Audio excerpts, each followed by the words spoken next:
Well, we have some breaking news today. Donald Trump and Putin seem to be coming to some kind of an agreement. And, the anxiety about what's going on in the Middle East with bombing in Yemen and the threat against the Houthis and the threat against Iran, it's affecting the financial markets all over the place. I met with a financial guy the other day.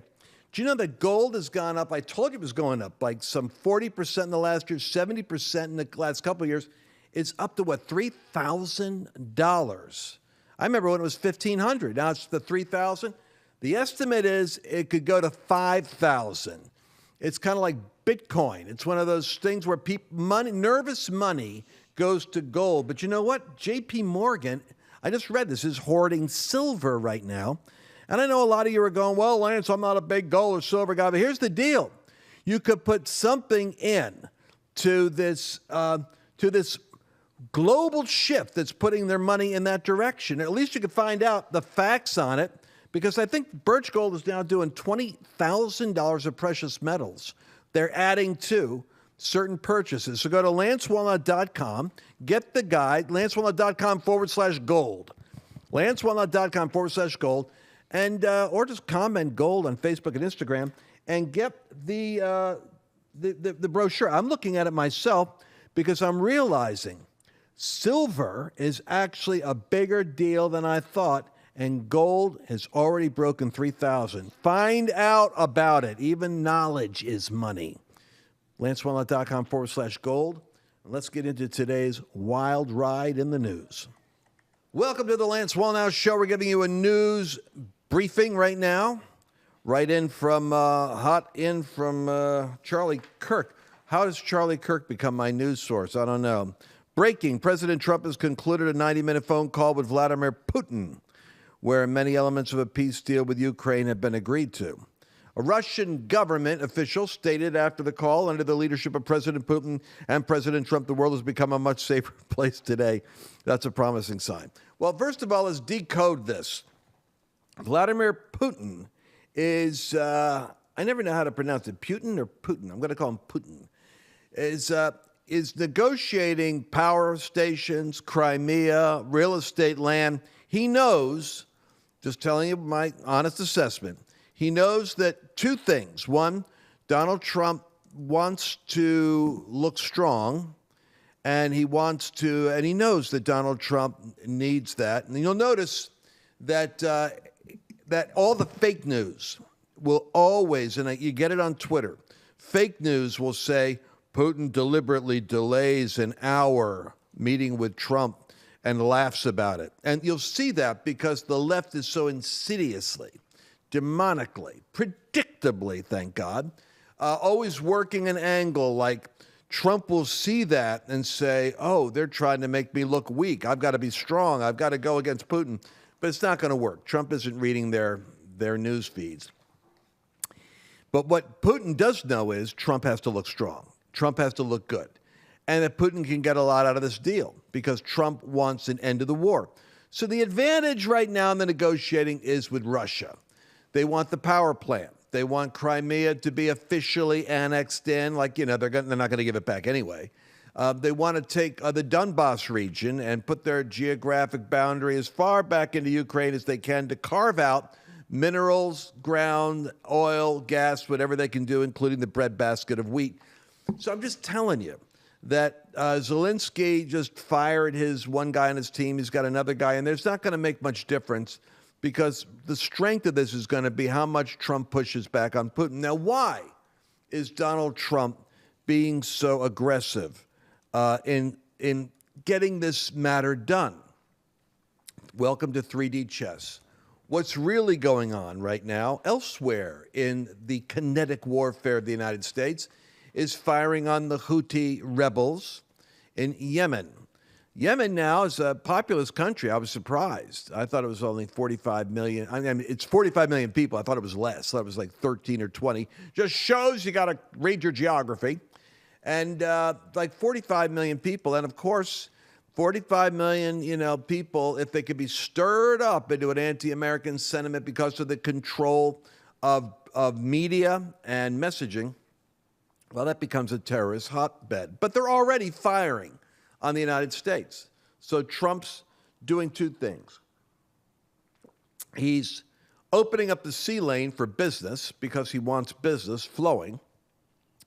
And he's sending a message to the world that Yemen and Iran are not going to be coddled any longer. So catch this. Reading again, breaking news. Let nobody be fooled, Trump has just stated. The hundreds of attacks being made by Houthi, the sinister mobsters and thugs based in Yemen. Notice how Trump is framing this. Sinister mobsters and thugs in Yemen who are hated by the Yemeni people. Now, this is an interesting statement.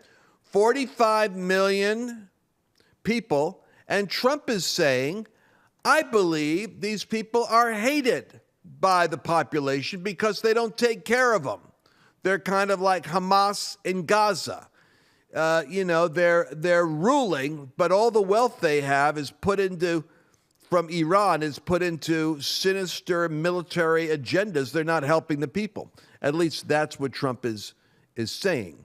They're hated by the Yemeni people. They all emanate from and are created by Iran. All these sinister attacks are from Iran, capital I-R-A-N. What is Trump doing? He's setting up the polemic that he has to go after Iran militarily.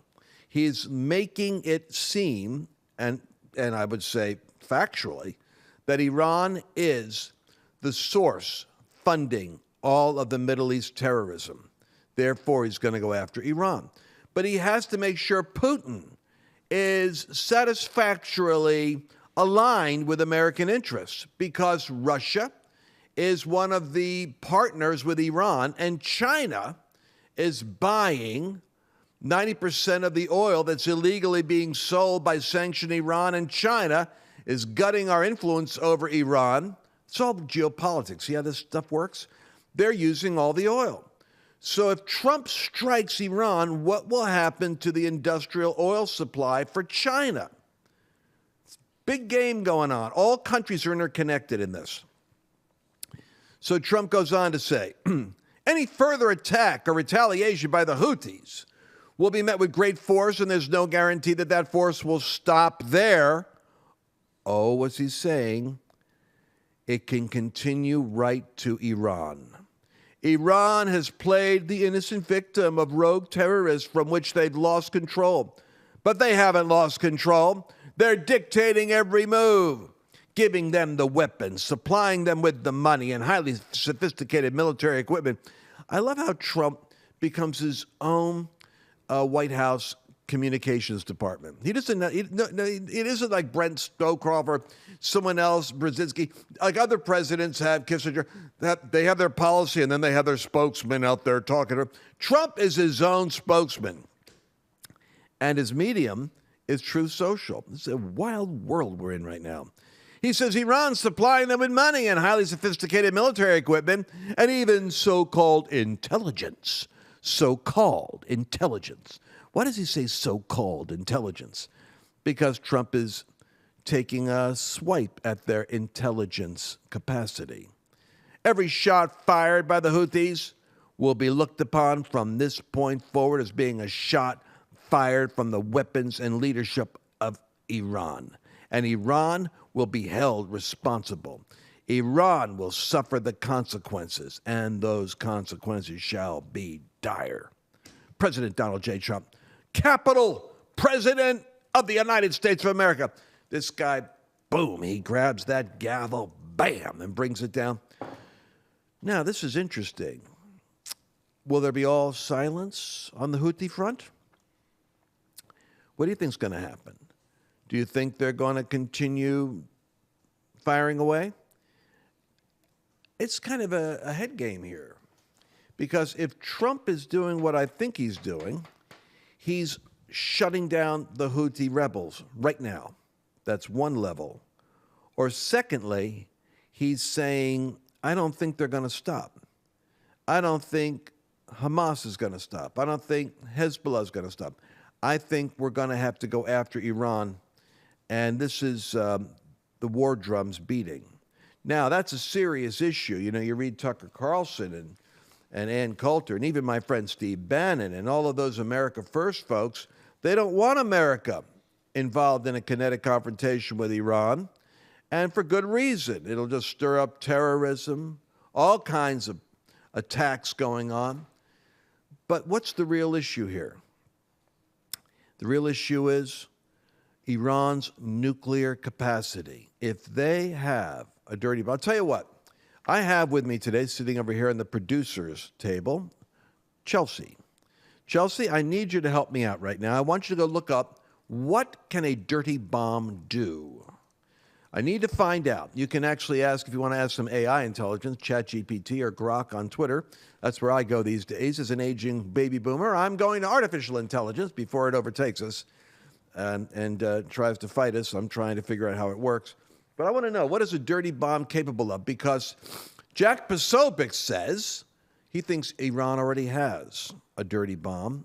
They have nuclear fissile material sufficiently refined so that if they can't deliver a ballistic warhead, they can bring, well, who knows, a suitcase through somehow, not the border now, but who knows what got into the United States earlier. All I know is that the nuclear clock is ticking, and the thought in the intelligence community is they already have enough material to create trouble.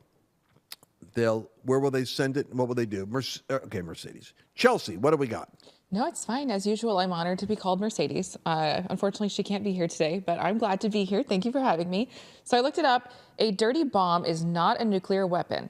It uses conventional explosives to disperse radioactive material, such as powder or pellets, over a target area. So the explosion scatters the radioactive material, potentially contaminating the environment and posing health risks to people who inhale, ingest, or come into contact with. So it's still bad, it's still icky, but it's not like a nuclear bomb. All right, well, I need a little bit more specificity than that. So, okay, health effects. Exposure to radioactive material can cause radiation sickness with symptoms. I know that. I know. What I want to know is the detonation of a dirty bomb over a city, over a major city. Let's put that in. What would be the fallout, literally, from that dirty bomb? I want just so we have a sense of what this is. And while you're looking that up, I do have this. This ceasefire is over. You guys know that. The Israeli defense jets have pounded terror targets in Gaza. But you need to know something, that in spite of what the media is going to say, the U.S. offered Hamas, they wanted to get an American out. They were playing the American card. This really irritated Trump. And they were dangling the American hostage out there, and they were supposed to release 11 along with the American, and they backed up. And then Trump turned around and told Israel, they work very close now, he said, hit them.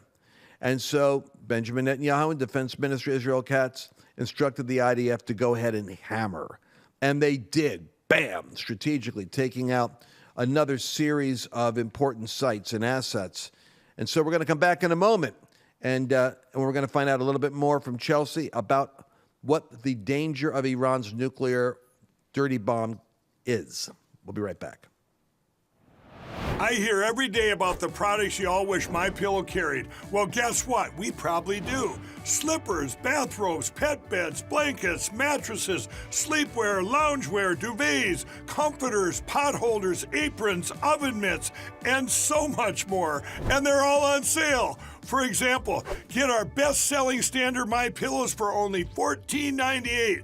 Body pillows, $29.98. 6-piece bath towels or kitchen towel sets, just $29.98. Multi-use MyPillow 2.0s with pillowcase, $9.98. Save $40 on our Spring Percale and Giza Dream bedsheet sets. Any size, any color, and so much more. So go to MyPillow.com or call the number on your screen. Use your promo code to save up to 80% on all MyPillow products. And I've never done this before. When you spend $100 or more, you're going to get 2 standard MyPillows absolutely free. Welcome back to the Lance Wallnau Show. Now listen, while we're on the break, I did a little bit of research.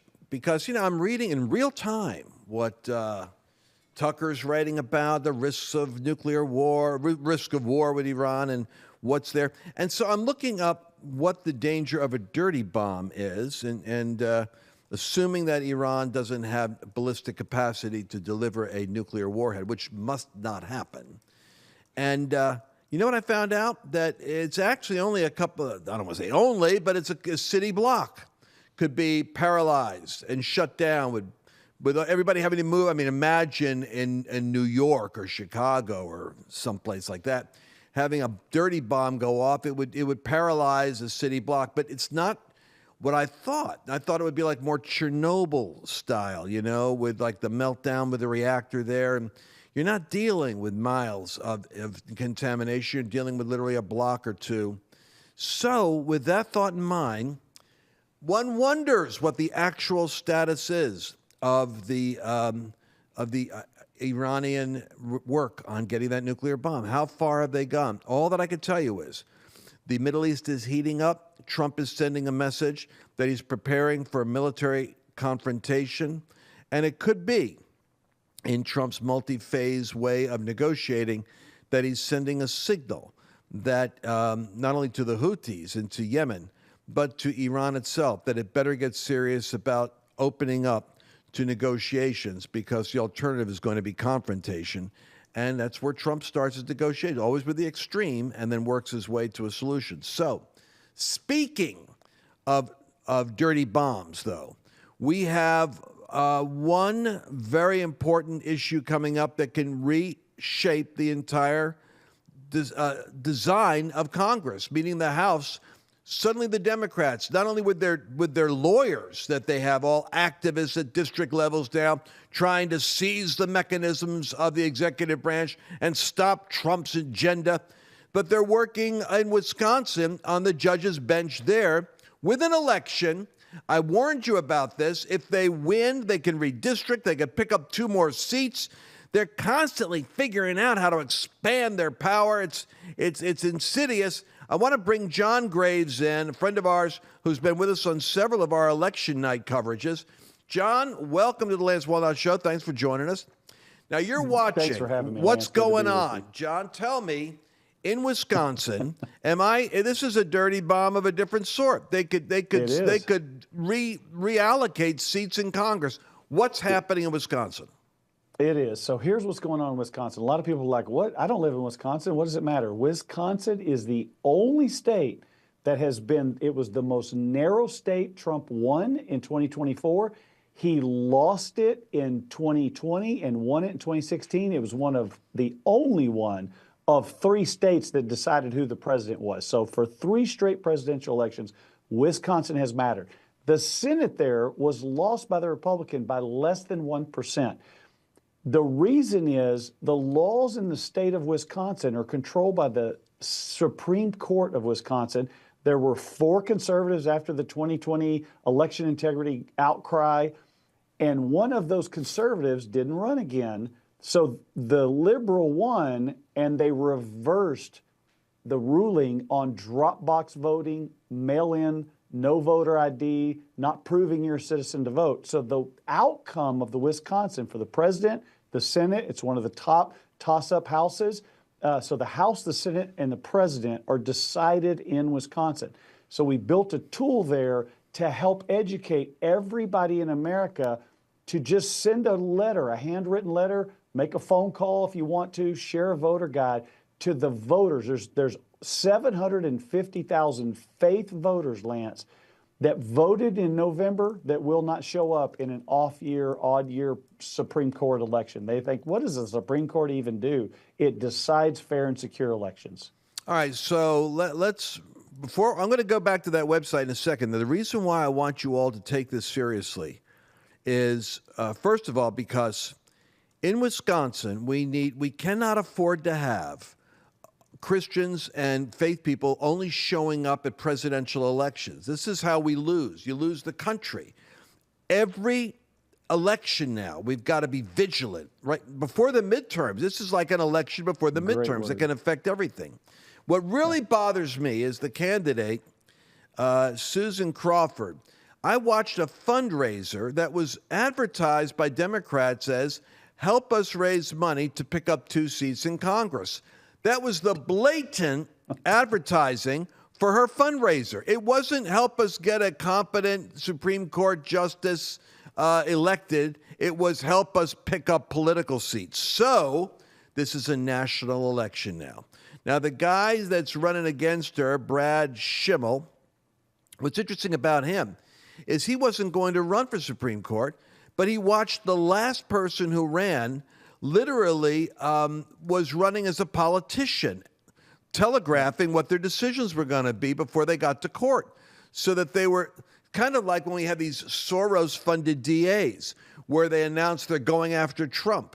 And he said this just so annoyed him that the courts were being so blatantly politicized that he threw his hat in the ring for the Supreme Court. The difference between these two, and I said, here's what's funny. I'm so glad you did a values guide. I said the other day, I think it was on Twitter, X, I said, what we need is a voter guide for judges, because all over the country we have these left-wing radical judges, and for all I know, I'm voting for them when I pull a lever, because I'm here in Dallas, and they don't have a Republican or Democrat, conservative or progressive. All they got is the name. And then I'm going, well, I don't know who these judges are. I haven't done the research on all of them. But you provided something, which is a voter's guide. Tell us about what you've got here, John. Yeah, what this is, we call it a voter guide or a candidate fact sheet, and it's the facts on where the candidates have said different things. Like the Democrat in this particular race, she was a judge.